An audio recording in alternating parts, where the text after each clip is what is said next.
Alright, so what we have here is the GAN Smart Timer. Now, I know what you're thinking because GAN is so popular not only because of their products, their high quality products or top of the line cubes, but also their attitude of putting their prices or price tags into the highest level. So they put expensive price tags to their products simply because they can.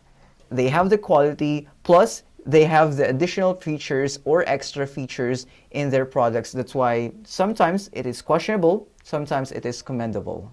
Like, can you remember the GAN 356 Air way back when there is no trend of adjustable springs? Well, GAN answered by introducing additional springs which are color-coded. Another thing that GAN introduced is the adjustable magnetic strength through magnetic tubes in the GAN X. So, in the cubing history, obviously, GAN is so positive in forwarding their extra features in their products, which are commendable, as I said a while ago, and impressive, and that guarantees them to push up their prices too. Now, speaking about the extra features of this timer, GAN Smart Timer has it too. But before that, let's talk about the industrial build of this timer because I think that's the most important thing to talk about in terms of ergonomics. So in the unboxing, you'll notice a slightly different design. It has a straight horizontal design with rounded edges or rounded sides, and when you compare it with other timers out there, it's a little bit chunkier. I don't know if that's an advantage or a disadvantage, but you're not going to carry the timer when you're solving, so I think it's a neutral one. So when you turn it on, oh, by the way, before I forget, you'll be needing 4 AAA batteries to pump it up instead of 2 batteries. So I think that's a bummer when you're trying to conserve energy and you're trying to preserve environment, I guess.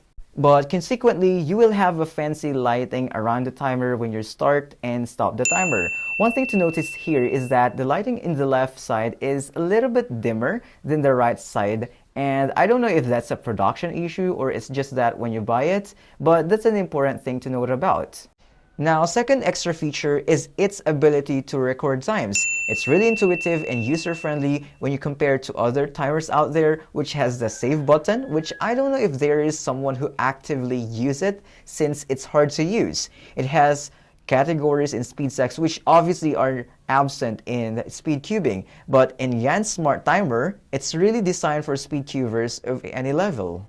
It automatically saves your time and delete it when you turn it off.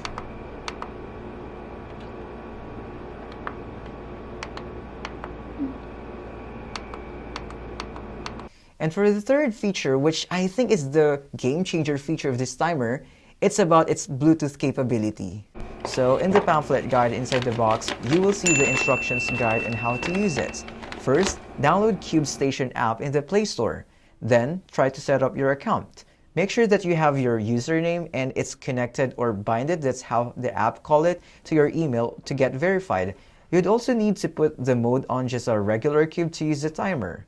After setting those up, try to connect the timer and eventually go to practice mode in the middle of Match and Academy option, then click timer.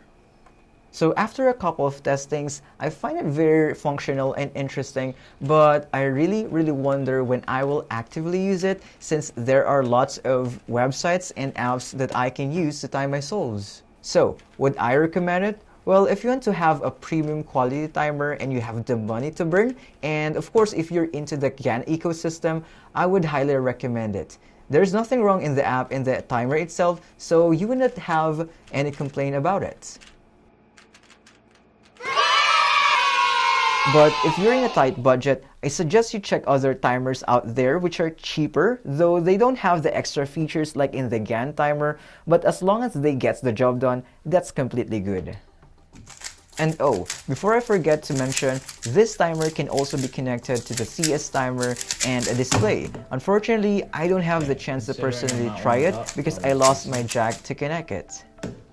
So before ending this video, 2 questions in my mind about speed cubing timers. First, will the WCA adopt or make use of different timers from different companies, from Yushin, from Moyu, from GAN, from Chiyi, to complement their speed stacks timer in official competitions? Like, is that even possible? Because of course, from the past, we just see a single company that produces cube timers, which is Zemdegs timer. And right now we have a plethora of cube timers from different cube companies, if that makes sense. So second question is, what do you think is the most ergonomic build for speed cubing? Is that actually exists? Can we actually come up with a different design that is optimized for speed cubing? Since from the genesis, we are completely used to this timer, which is the Zemdegs timer for speed stacks, not for speed cubing. Well, feel free to send your own design with a short description and justification of the industrial build in the email below. I'll link it in the description, and we'll try to feature what we think is the best design for speed cubing. So that's been it, guys. Catch you guys in the next video. Bye.